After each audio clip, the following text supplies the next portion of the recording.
My favourite clip of all time, that is. Is that your Christmas present to everybody watching? That's my Christmas present to everybody watching. Everyone's had a bad day, haven't they? But not in a final for what was it? What was the Dren Knockout Cup? $5 grand? I think it was $5 grand, yeah. A lot of prestige. More importantly, the title. that moment was the accumulation of 2 days. I reckon on the first day we were 2.5 hours in, and I was so far in front, I was already consoling Michael Buckwalder. Really? Well, in my head, I was thinking, I'm going to have to. And then I never had a bite for the rest of the day. Michael Buckwalder caught massive carp down the edge. So fair play. It's not over till it's over. So, and that was the second day when you couldn't pull it back because it was still fishing, and I fished for carp by those lilies. There was 2 pegs, wasn't there, on the second day? There was a peg where you'd catch a bit of everything on the left-hand side, which is where we actually shot our underwater shallow video and feeder video. Yeah. And then there was the peg on the right that was really carp or nothing, wasn't it? It was to be fair, it was a brilliant arena for the final, but it was a terrible 2 pegs. You know, one was so much stronger than the other, but that didn't really matter because of the first day on that match lake. And match lake was the same. I caught a load of F1s, really enjoying my day, and the wind was blowing to my right, and Michael Buckwalder caught some massive carp in the edge, and my edges were like 4.5 foot deep. Never even saw one down there.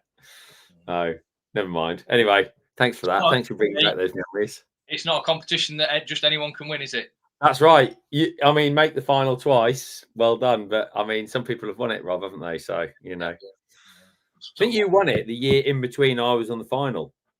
Like, I think I was in the final, then you won it, then I was in the final again. And then I was in the final the year after that you. There you go.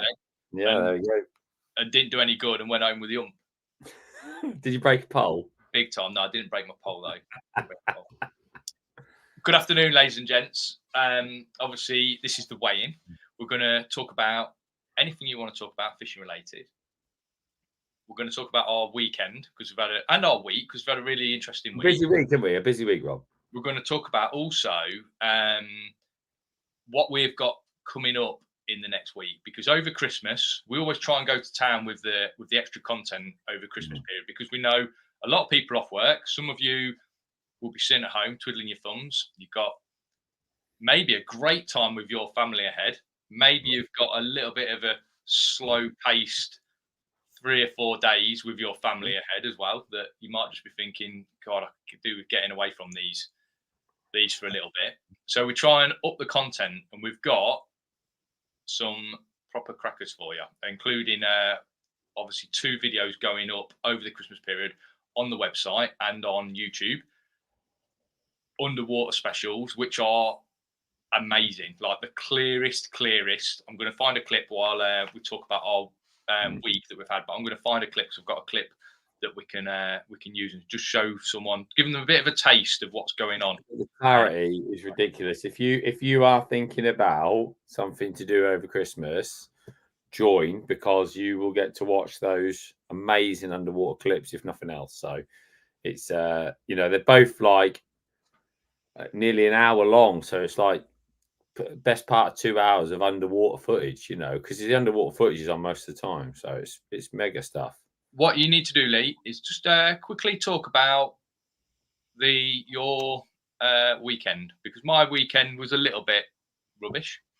So you talk about your day yesterday at Hallcroft, then we'll talk about where we went in the week. Yeah. Didn't we? Yeah, we did. I want to talk about that for sure. Yeah. So hang on, Lee. Sorry. While we're doing that, guys and girls, get some comments in. Tell us where you've been fishing. Are you still fishing at this time of year, or do you pack away all your kit? And if you've had a good day, or if you've had a really bad day, tell us in the comments. And if you're going somewhere this week, let us know. We'll see if we can maybe help you out, or maybe you'll be able to help us out as well. 100%. Yeah, absolutely. So this Sunday was the Peirs, the Bait Tech Feeder Masters Winter Peirs at Hallcroft.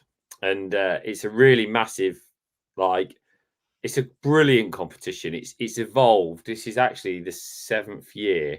We missed a year because of COVID, but it's 7 years since we started that event, which is unbelievable, to be honest. And it's evolved through time with odd people dropping out, and odd people that have been in it the whole time. And basically, the standard on the match is brilliant. You know, there's so many amazing feeder anglers on the match. And it's great to see because Blood Roman Joker's allowed, it's free running feeders. You know, there's a lot of traditional feeder fishing, I'm going to say, before, you know, not method based stuff, which is great because it makes everybody think. Carp count as a pound. And my pair got off to a good start, not because of me. I had to unfortunately miss the first round. But Joe Kerry covered for me. He had a mega 23-pound. Pair got off to a solid start. I think they were third on the day. Then this week, it concerned me, Rob, because Hallcroft has been flooded over the winter and it's gone clear.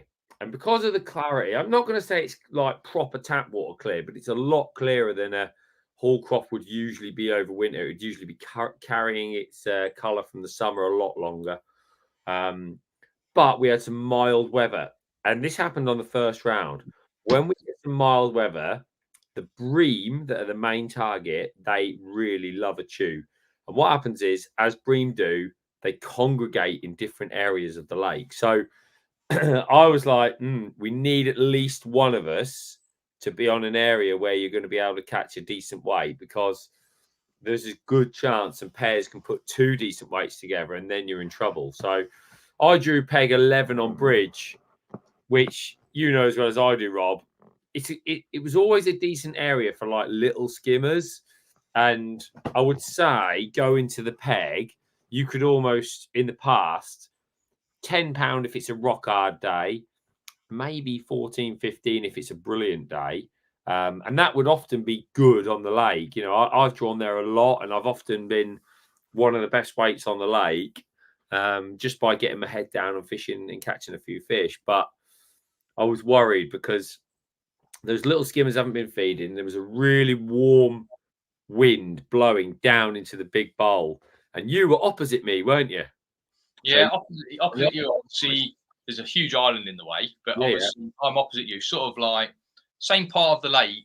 But I would say historically, it's the same, Rob. There's always been bites there where you've been. Yeah, it's been smaller fish there if you're going to catch anything.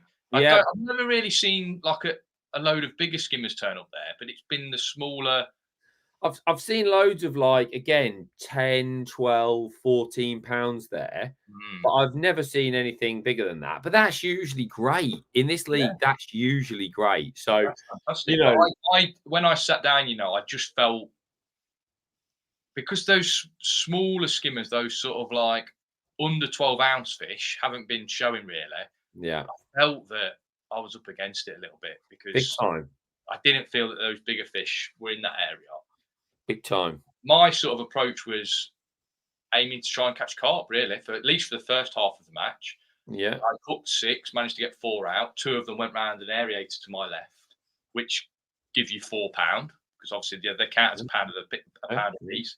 Doesn't matter that they're all 8 to 12 pound; they count as a pound a piece. And then an odd skimmer was getting caught, a real odd skimmer. So I've dropped on my skimmer line, and just never kicked off. I think I've had like 5 bites.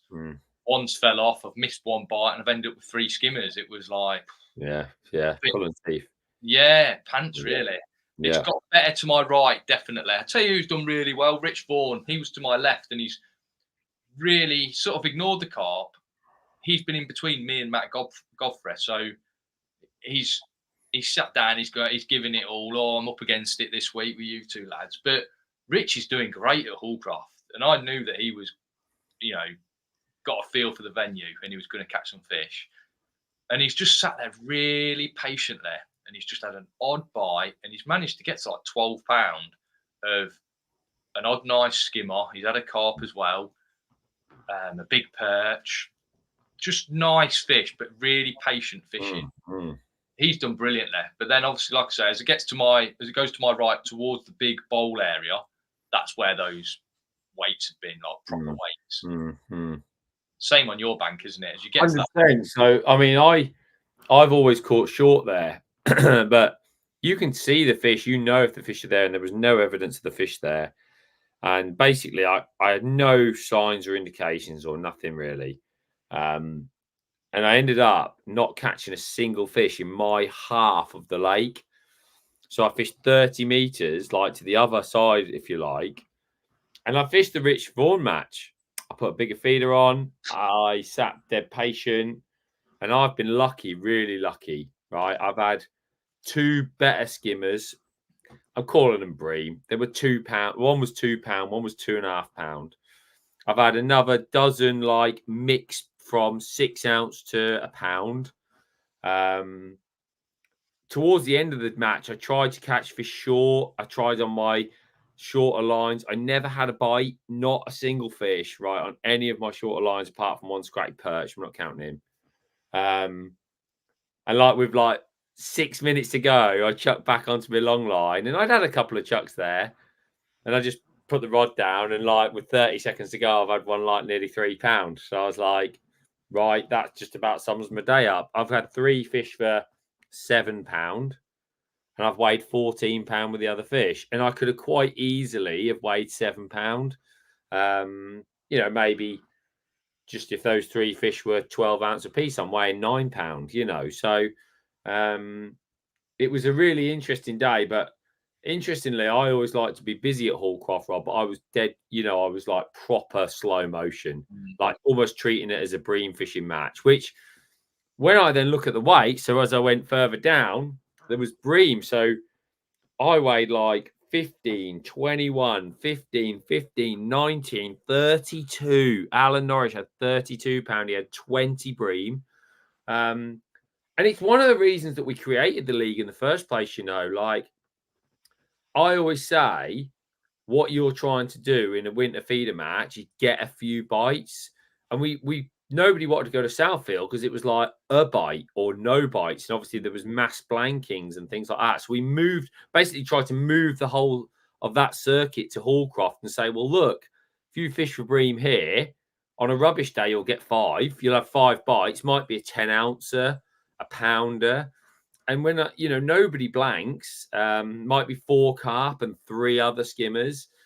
And obviously in some areas, it's a bit better. It just seems like the venue's mega patchy. Me and my partner, Will Freeman, had £23 on moat, so we got away with it.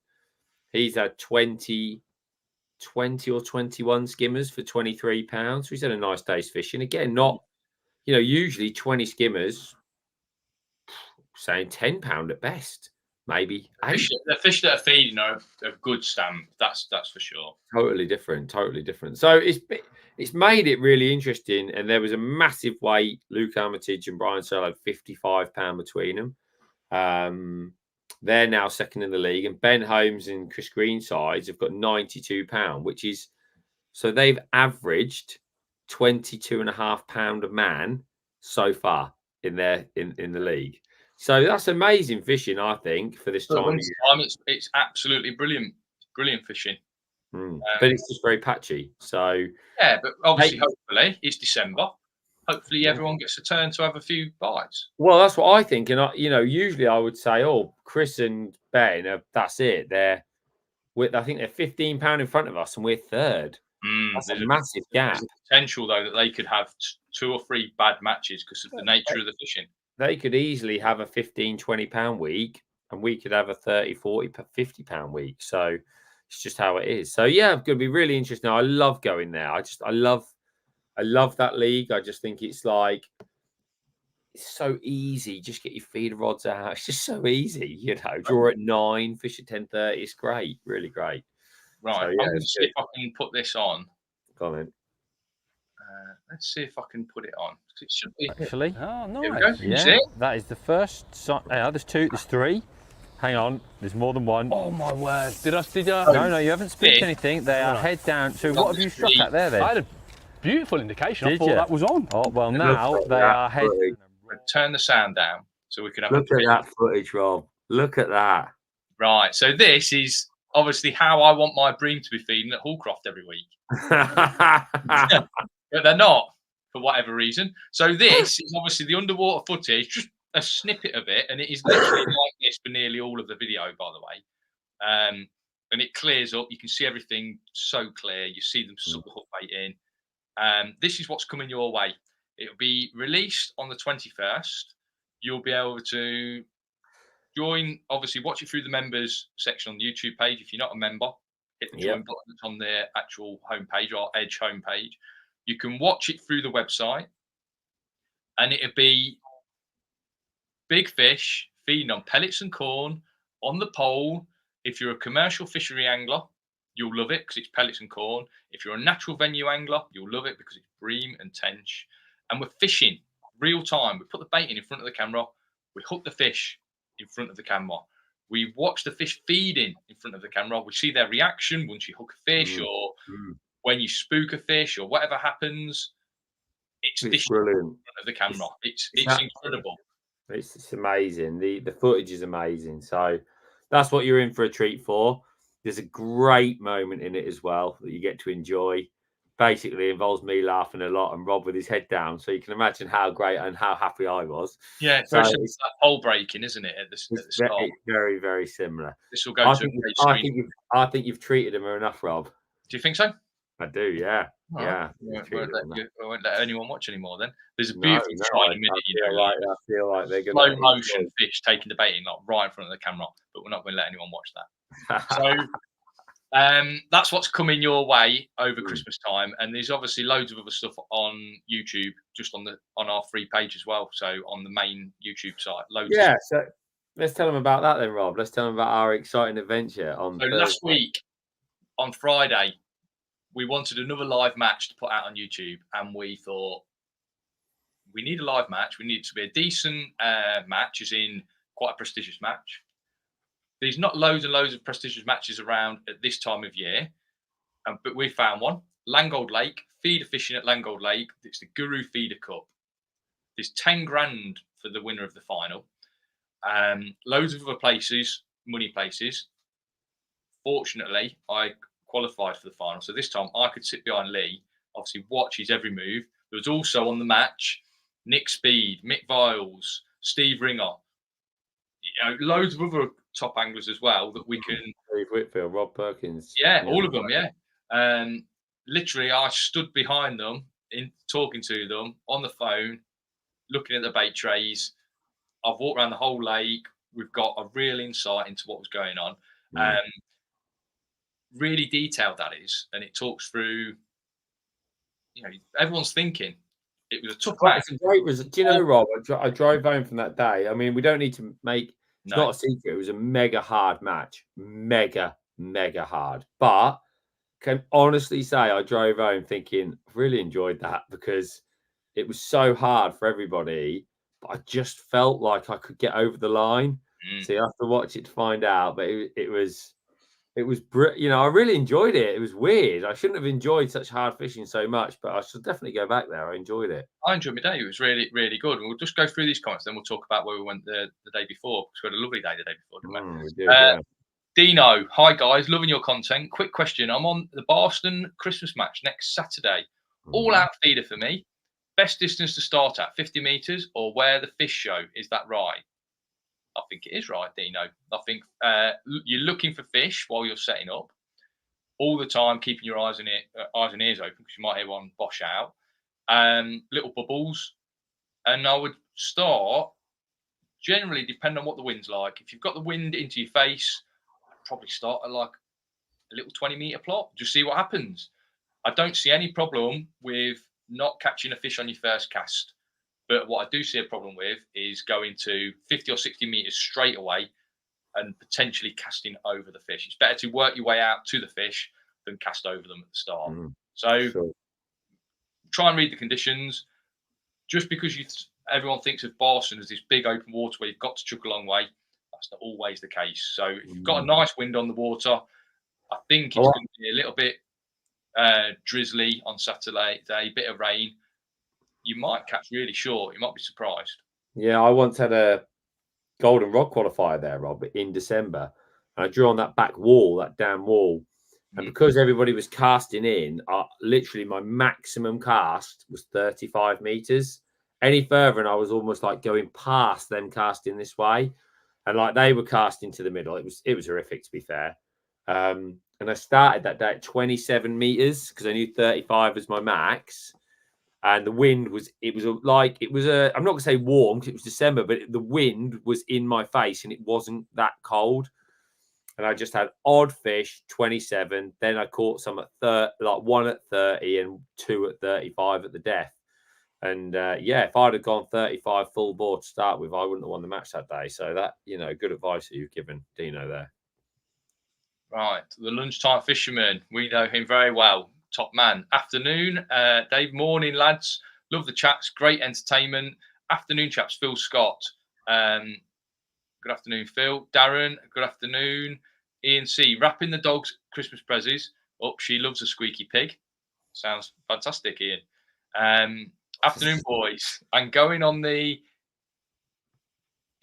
Ayr and Calder Canal at Nottingham. You know this place?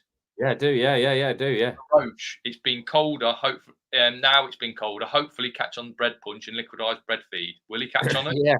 Yeah. Listen, that bit in Nottingham, the roach basically go into there, and then they tend to start having matches, usually around now. They always try a bit earlier, but often January, February is a good time there.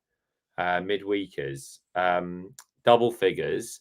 Just be careful with the bread because it's 13 degrees outside today, and I'm not far from that venue. So I think the water's got a bit of colour in it from rain. And I think it's ground bait and pinkies. That's what I would be doing.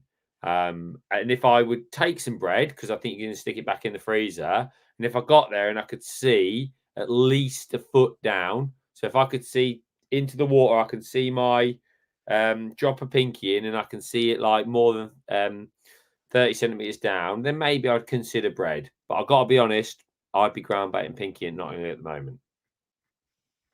Amazing advice, that is. Local expert.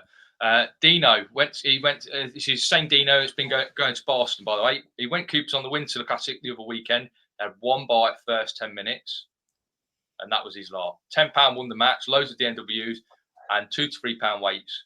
Where was that? He loves what Gary Rogers is doing. It's Cooper's Lake. Have you been?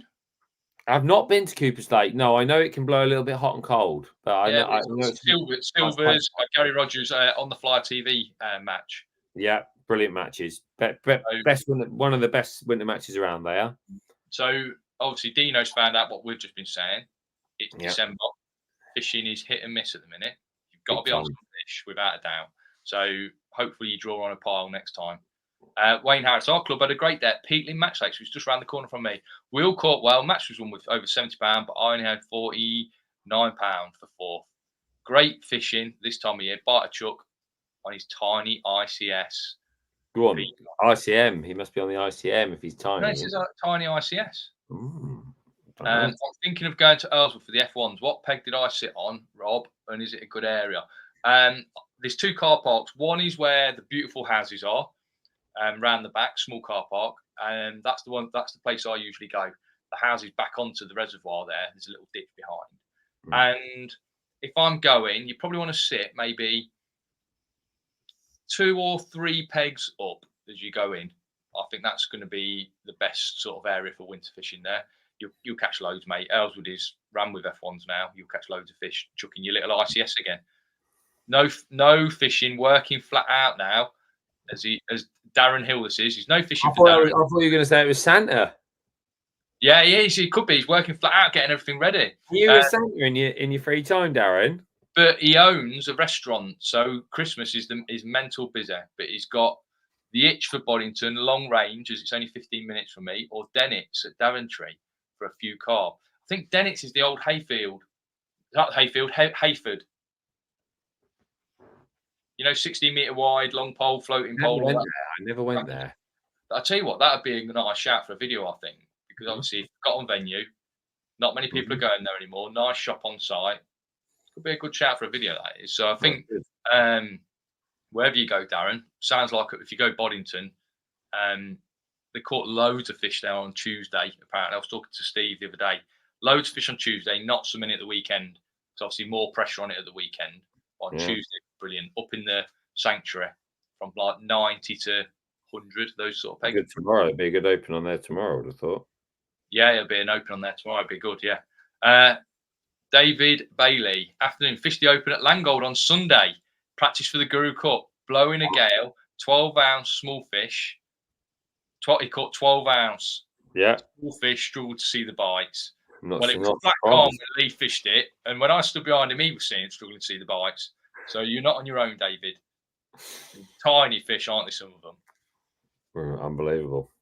But it's a fishing match. Someone's got to win it. It's a fishing match. That's the main thing, yeah. Hi, Lee and Rob. Cameron McKenzie, one of our great supporters. Now the main club matches are finished, I'm going to use my time off at Christmas to get out along the local rivers to try something different and hopefully catch some of the chub. He's turned into Joe Carras. Yes, yeah. Yeah, chubbing. Stephen Armstrong, another fantastic supporter. Afternoon, gents. Hope you both get okay. We are, Stephen. Thank you very much. Chris Hodgson missed the start, but how did you enjoy Langold on Friday? We've already just covered this, Chris. We enjoyed it. We enjoyed it a lot, and there's, like I said, we've done a live match for it. It will be out at some point over the Christmas period, so that is free to watch. You know, as always with the live matches, just to give you guys a flavour of our match fishing, and obviously keep tuned for that because it'll be good. Yeah, we wish the fishing was a little bit better, but again, December. I think the venues suffered so bad. The venues suffered with the colour. That was the main issue. Yeah. Martin Harrison, did you fish the Wigster match yesterday, Robin? If so, how did you get on? I didn't fish the Wigster match yesterday. I was at Hallcroft, but I heard the theme of the week. It was patchy. There was some amazing weights on the canal. I think £12 won it. I think there was a £10. I think £8. But then along the canal, there's some blanks and some D&Ws and some tough fishing. But that's winter fishing, especially on a canal for you. The fish just shoulder up in little pockets. Yeah, on canals. Yeah. Ian C. Wafters. After testing in a bait tub, I struggled to keep my wafter on the dinner plate, even with big hooks. I now use a number 6 Stots to pin them down. I use a hybrid feeder. Have you got any advice, chaps? Over to you, Lee. Look, first of all, I think it's fundamentally important to remember that fishing's not as clean cut as, oh, there's my bait on my hybrid and every fish comes down and takes it. I think we're quite accepting of the fact that you are going to get some roll off to the side. And we've seen on underwater, it doesn't matter, especially with wafters when they're targeting the bait. I like your idea with a stop, something to hold it on. If you, on our Edge website, we've done a lot of method feeder videos in different concept, method, hybrid, banjo style videos. And the load is so important. So we have shorter hook lengths. We have the way we load the feeder to try and keep the line down to ensure that the bait stays on till the last possible minute. Loads of different ways of doing and adjusting things with our setup to do that. So go and have a look at those. Like I can remember Hallcroft last year, we did a method feeder fishing one. Did a brilliant one at Barston early on with Rob. And we've done many. Honestly, there's 4 or 5. Part Hill Reservoir was good as well for bigger. Part Hill Reservoir also very good. That's a wafter one, so that's a great one to go and have a look at. Check those out because,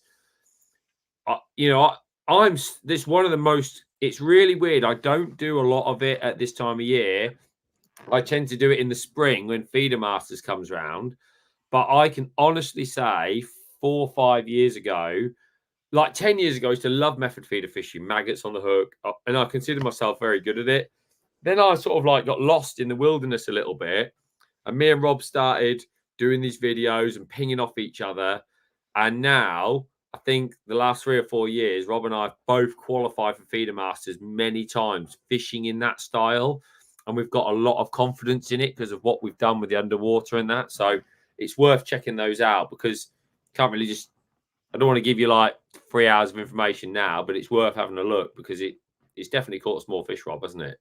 It has. And I think it's important when you method feed fishing, as you mentioned, it's not this perfect trap every single time. By the time a couple of fish have come in, our idea is to try and get it perfect initially. So if one fish comes in, you've got him.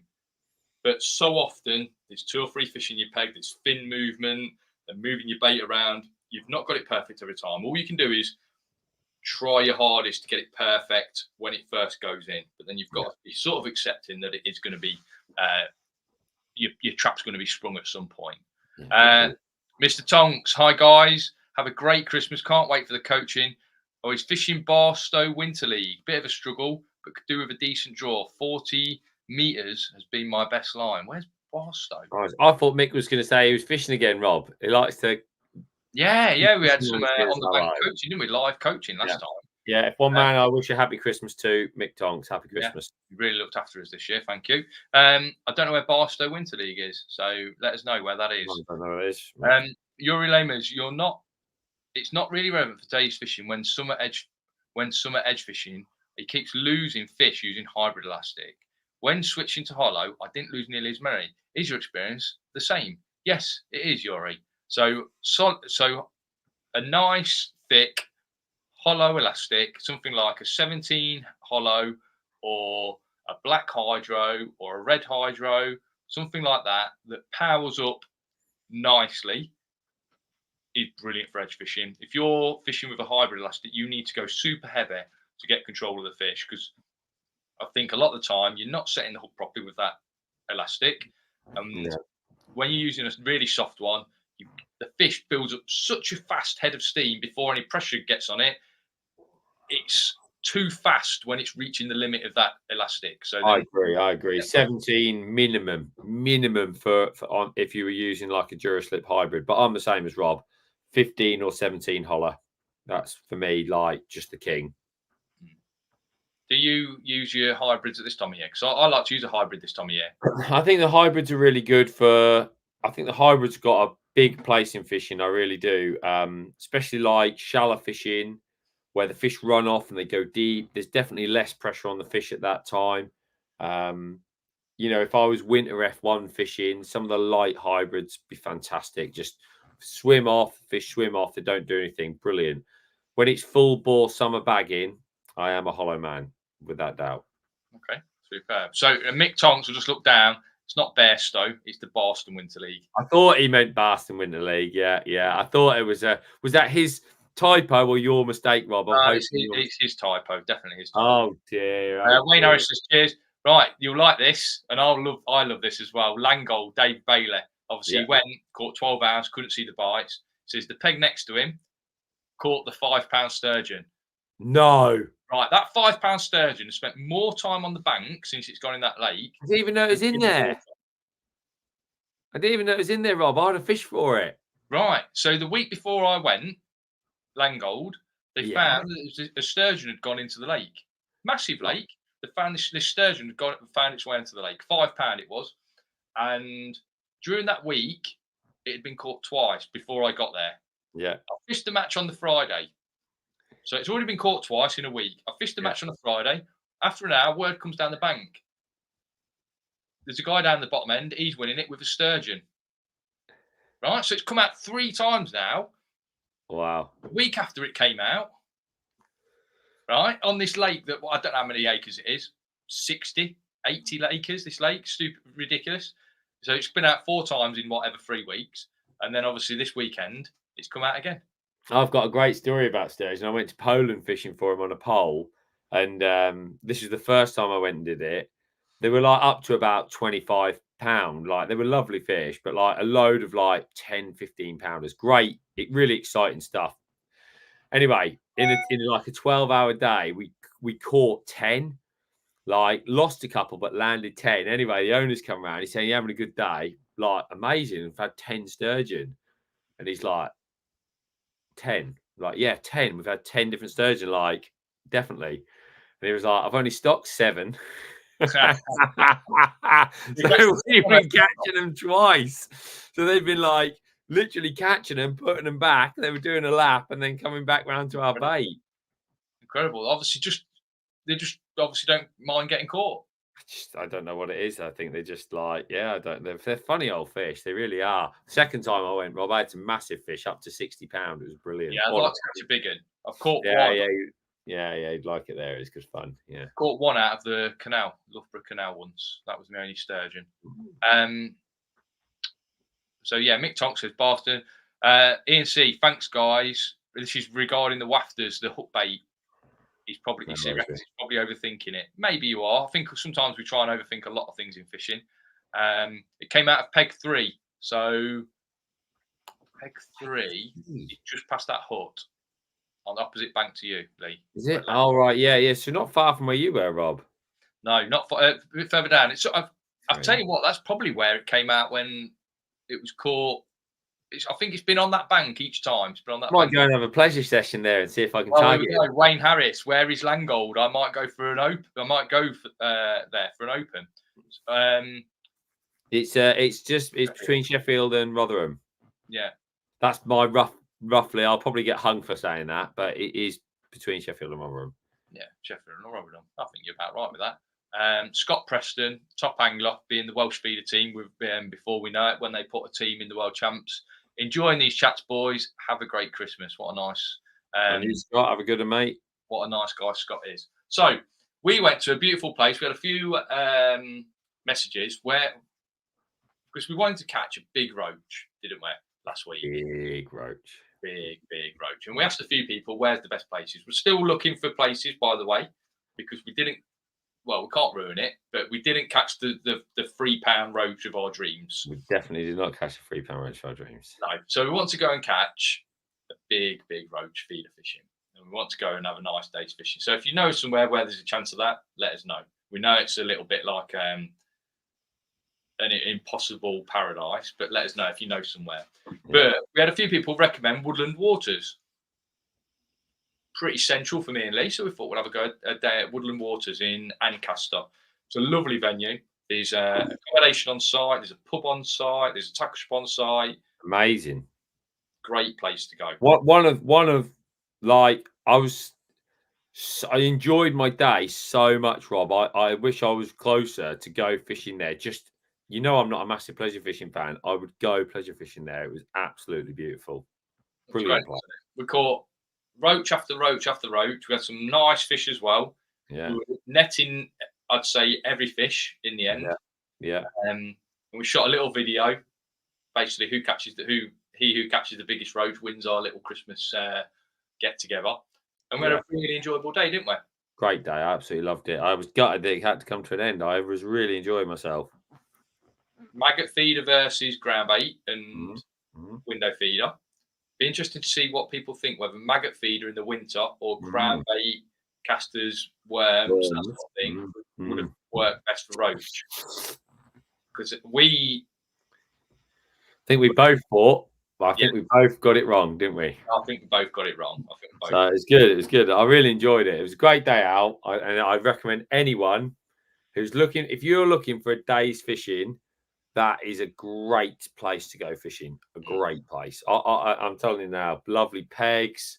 Pete the bailiff was mega helpful. Carp, pike, bream. Oh, just go and have a day's fishing. Do what you want. Anything you want. Lovely place. Right. I had a pike taking one of my fish at Langold, or a grebe. I'm not sure what. Yeah, you did, didn't you? Loads of pike in there, apparently. Probably a pike. What are you hoping? Because obviously Christmas is coming up. What are you hoping for Christmas? What, for me? As a gift? Yeah, as a gift. You to be a little bit nicer to me, I suppose, would be fantastic. As a realistic gift. I'm very lucky. Want for nothing, really, Rob. So I've got nothing on my Christmas list. I'm expecting the few bits and bobs. We've got 2 boys. As long as they have a great Christmas, I'll be mega happy. So no problem for me on that. I need some inspiration for presents because I've got a wife to buy for. I've got 2 lads to buy for, and I think I've been out this morning looking for ideas. And I'd like to get my lad. He's 11 now, going on 12, going on 25, and I'd like to get him. And it's a little bit naughty, but I'd like to get him an electric scooter because he goes down to play on the AstroTurf with his mates down at the college, probably half a mile away. And his mate's got an electric scooter. And obviously, I know you're not allowed them, but you see so many people with them. I'd like to get him an electric scooter. I don't know the official rules, if I'm being honest. I'm not the official rules, every shop I've been in that loves to sell you an electric scooter Yeah. All the big shops, Halfords, Curry's, they sell you an electric scooter, and there's a sign next to it saying you've got to use these on private. That you can't use these on a public land. Way, yeah. And you walk out the shop, and within 10 yards, you see 20 people with electric scooters.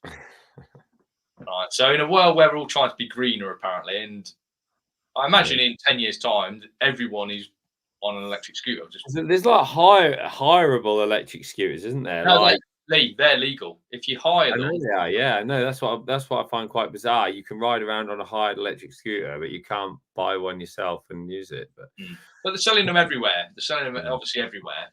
And I'd love to find somewhere that's got a good one, but it's like not very expensive.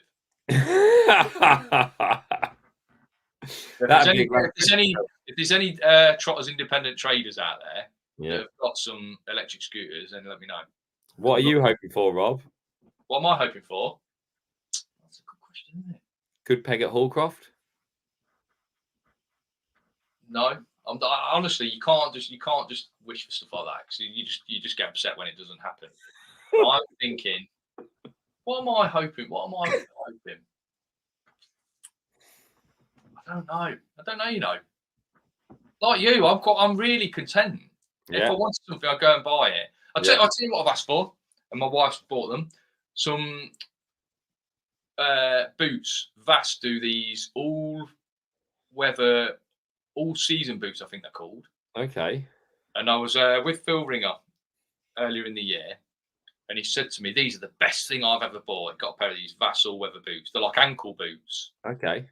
And my Gore-Tex, I've bought some nice Adidas Gore-Tex. Waterproof bits they are. Right? Yeah.